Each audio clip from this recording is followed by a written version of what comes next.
current leg day. Let's get into it. First off, I'm starting by putting the treadmill on full incline, walking backwards on it and trying to push the treadmill away from me. This works much like pulling a weighted sled backwards and is perfect for warming up the knee joint and tendons.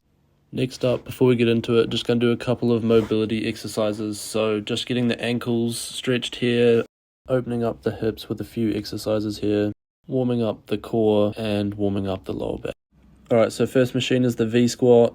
This is not how I do it. I do it backwards because it gives you an elevated heel, as you can see here.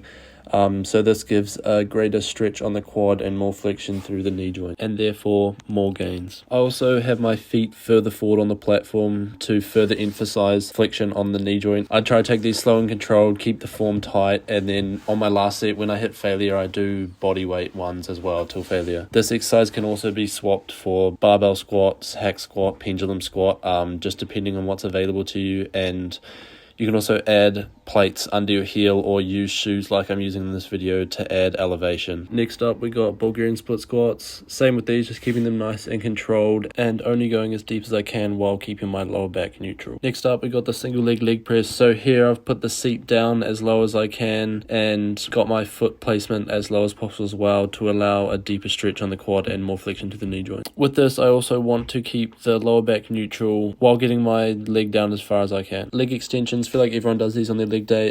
Just a little tip for them: if you put the seat further back, it allows a deeper stretch and greater range of motion. Seated hamstring curl. So this is the opposite of the leg extension. So you want to sit as far forward as you can and lean forward as far as you can while keeping the lower back neutral.